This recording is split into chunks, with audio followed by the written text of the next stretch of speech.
जब से कोरोना विश्व भर में आया, भारत में भी आया, तब से भारत ने सबसे अच्छी तरह से लड़ाई पूरे विश्व भर में लड़ी है। मुझे तो किस चूहे की, किस डॉगी की और किस गधे की नजर लग गई है कि ये कोरोना ही नहीं जा रहा है। मैं इतना दिल रो रहा है कि मैं ऐसा क्या करूं जो कोरोना भाग जाए। साध्वी प्रज्ञा एक बार फिर से सुर्खियों में है। उन्होंने कोरोना को भगाने के लिए हनुमान चालीसा का पाठ करने का सुझाव जनता को दिया है। तो एक स्वर में गाया हुआ हनुमान चालीसा का पाठ निश्चित रूप से सिद्ध होगा और हम कोरोना से मुक्ति पाएंगे। भाजपा विधायक सुमन हरिप्रिया ने विधानसभा में कहा कि कोरोना वायरस पर अगर गोबर का प्रयोग किया जाए तो लाभ मिलेगा। पश्चिम बंगाल बीजेपी के प्रदेश अध्यक्ष घोष, उन्होंने एक बयान में कहा था कि गौमूत्र पीने से कोरोना वायरस सहित हर तरह के वायरस से लड़ने की शरीर की प्रतिरोधक क्षमता बढ़ती है। एक और इसी तरह की बात फैली कि गौमूत्र पीने से कोरोना ठीक होता है और बीजेपी के कार्यकर्ता ने जोरा बागान में तैनात एक सिपाही को जबरदस्ती गौमूत्र पिला दिया। ये साहब राजस्थान के सवाई माधोपुर से बीजेपी के मेंबर पार्लियामेंट हैं। जनाब ने कोरोना को लेकर कई बड़े बड़े दावे किए थे। कहा था शंख बजाने से कोरोना नहीं होता, कहा था शरीर पर मिट्टी लगाने से कोरोना नहीं होता, कहा था आग जलाकर उसके बीच में बैठने से कोरोना नहीं होता। लेकिन इन जनाब की हर तदबीर बेकार हो गई जब ये सब करने के बावजूद वो खुद कोरोना पॉजिटिव हो गए। यहाँ पे उनको कोरोना हो गया। I am feeling so sad. मैं तो बहुत सैड हूँ, मैं बहुत टेंशन में हूँ। ये सब इमेजिनरी सिचुएशंस, इमेजिनरी बातें, इमेजिनरी पैनिक, इन सब के अंदर आप अपने आप को मत उलझाइए। पैनिक हो इस प्रकार की कोई बात नहीं। पैनिक मत हो, कोरोना के ठेंगा दिखाओ। वाह, हम क्या करें, मुझे कुछ समझ में नहीं आ रहा। कोरोना कब भागेगा? 10-15 दिन में ये आफत शांत हो जाए। 10-15 दिन में ये आफत शांत हो जाए। कोरोना के खिलाफ जो युद्ध पूरा देश लड़ रहा है उसमें 21 दिन लगने वाले हैं। अब आप बिल्कुल मत रोना, 14 अप्रैल के बाद चला जाएगा कोरोना। गो कोरोना, गो कोरोना, कोरोना गो, कोरोना गो। लेकिन ये कोरोना ने ना जीना हराम कर दिया है। कोरोना को मत डरोना, कोरोना को मत डरोना, कोरोना को अभी अभी मारो ना। ये कोरोना कहीं मुझे मिल जाए तो मैं उसका गला घोड़ दूं। कोविड आज का दिन में नहीं है, मास्क पहनने की जरूरत नहीं है, तो क्यों बेकार का आप एक पैनिक क्रिएट करें। जब होगा मैं बता दूंगा लोगों को कि आज से पहनो। आप कौन है भाई? देखिए, ये खुद स्वास्थ्य मंत्री है। कुछ नहीं हो सकता। तो इंदौर से इस वक्त एक बड़ी खबर निकल के आ रही है जहां पर मंत्री नरोत्तम मिश्र का मास्क पर बयान है कि मैं कहीं नहीं पहनता मास्क। मैं सबको यहाँ पे पकड़ पकड़ के बोलती हूँ मास्क पहनने के लिए। मास्क है, पहले मास्क पहन। किसी कार्यक्रम में नहीं पहनता मैं, इसमें क्या होता है? क्यों विशेष नहीं पहनता नहीं हूँ। मास्क लगा। तेरा चाचा है कोरोना, मामा काका है, पड़ोसी है जो तुझे नहीं होगा। One nation no mask, you get my point. ना। दोस्तों एक बात सुनो, थोड़ा सा पीछे तो हटो। ये थोड़ा सा पीछे हटो। सोशल डिस्टेंस थोड़ा सा प्लीज आप रखिए। देखिए, जो भीड़ दिखाई पड़ती है हर जगह पे, इतनी प्रचंड मात्रा में भीड़ दिखाई पड़ती है, पीछे दिखाओ भैया। आप आपकी चैनल को विजुअल दिखाकर बताइए। सोशल डिस्टेंसिंग हो रही है यहाँ पे? नहीं हो रही है। क्यों नहीं हो रही? कोरोना सब भाग गया है नरेंद्र मोदी के सवाल दे कर करके।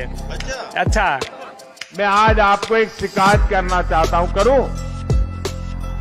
आपके खिलाफ है शिकायत, करूं? बुरा तो नहीं मानोगे ना? लेकिन मेरी शिकायत जरा देखिए। आज चारों तरफ मैंने ऐसी सभा पहली बार देखी है, पहली बार देखी है। अब बताइए, मेरी शिकायत मीठी है कि कड़वी है? जब 2020 में कोरोना हुआ तो हम लोगों ने ये सोचा ही नहीं कि डिस्टेंस की कितनी जरूरत है। हमने फिर लापरवाही करी, हमने समाज के हमने चुनाव किए। हम क्या चुनाव कर रहे हैं हम क्या हम गंगा स्नान कर रहे हैं? ये सारे कारण भी तो हम एक तरफ कह रहे हैं कि डिस्टेंस होना चाहिए, दूसरी तरफ हम चुनाव कर रहे हैं। अरे जब देश में हम अच्छे होंगे तो चुनाव भी होंगे, हम नहीं होंगे ये शमशान बन जाएगी, तो कौन चुनाव का फायदा लेगा? जब हमें पता था, गवर्नमेंट को पता था कि हाँ ये महामारी है, तो हम उस पर क्यों नहीं ध्यान दिए? गवर्नमेंट आज रैली कर रही है, सब अपने अपने राजनीतियां कर रही हैं, लेकिन यहाँ पे एक्चुअल लोग तो मर रहे हैं ना, उससे तो कुछ नहीं हुआ ना, वो तो मर रहा है, वो तो जा रहा है अपने जान से। लेकिन मैं ये दर्द को महसूस कर रही हूँ, मैं अपने लोगों को देख रही हूँ कि वो मर रहे हैं, ऑक्सीजन नहीं है। वाकई देखिए, ऑक्सीजन की किल्लत का अगर किसी ने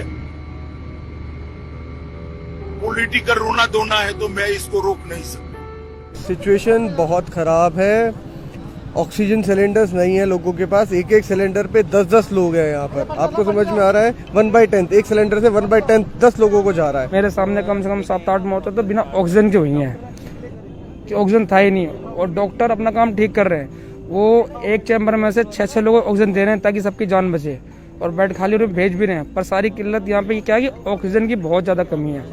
अपना खुद का ऑक्सीजन सिलेंडर लेके आया हूँ मैं। दवाइयों की कीमत, आज मेरी बहन बता रही थी कि उसकी सास को कोरोना हो गया, इंजेक्शन नहीं मिल रहा था, 50,000 में 2 इंजेक्शन खरीदे। पर्याप्त मात्रा में हमारे पास इंजेक्शन है। और ये जो सामने कोविड का वार्ड बनाया गया है, इसमें सिर्फ एक इंजेक्शन देके छोड़ देते हैं। 3-3 दिन लोग वहाँ पे इंतजार करते हैं कि मैं वो कोविड के वार्ड में जाऊंगा, मेरा इलाज स्टार्ट होगा। 3-3 दिन किसी का इलाज स्टार्ट नहीं हो रहा है। क्योंकि आप सोशल मीडिया पर जितने लोगों को फोन कॉल आ रहे हैं, बस ये आ रहे हैं बेड नहीं मिल रहा है। बेड की भी कमी नहीं है, उपलब्ध पर्याप्त मात्रा में उपलब्ध है।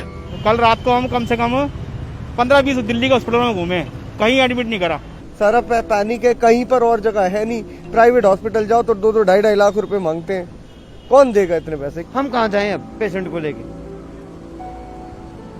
मैं ये कहना चाहता हूँ, हम कहाँ जाए पेशेंट को लेके? अब कहीं ऑक्सीजन सिलेंडर नहीं है तो कहीं बेड नहीं है, लोग इस हॉस्पिटल से उस हॉस्पिटल की तरफ भाग रहे हैं। इंफ्रास्ट्रक्चर की जो कमी है वो साफ देखने को मिल रही है। आज इंफ्रास्ट्रक्चर की बहुत कमी नहीं महसूस होती। टोटल चीज कोलैप्स हो चुकी है सर। और देश के प्रधानमंत्री ने कोई भी पहलू ऐसा नहीं छोड़ा है जिससे इस जंग में कोई भी जगह हारने की रह जाए। क्यों चुनाव कराए, क्यों गंगा स्नान कराए? ये तो मैं सरकार से भी इस बात पे, मुझे चाहे कोई भाजपा की प्रवक्ता से निकाल दिया जाए, निकाल दे, मैं भाजपा में बाद हूँ, भाजपा की प्रवक्ता बाद में हूँ। मैं समाज की लड़की हूँ, समाज की महिला हूँ, समाज की नागरिक हूँ। दीदी, ओ दीदी,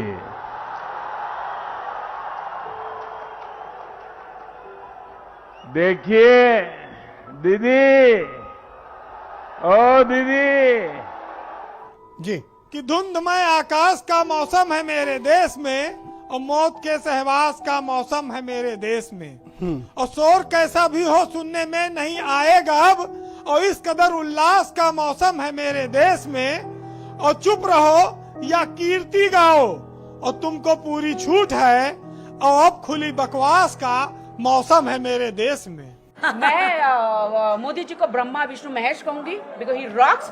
20 साल तक उनको कोई हिला नहीं सकता, उनके सिंहासन को। इस वीडियो के सामने आने के बाद सवाल तो बनता ही है, अगर हम करें तो करें क्या, बोले तो बोले क्या? क्या बताऊं आपको, लेकिन ये कोरोना ने ना जीना हराम कर दिया है। आप जो मेरी आलोचना करते हैं वो मेरे लिए बहुत बड़ा खजाना है, वो मेरे लिए गोल्ड माइन है। हो गया ना? ठीक है।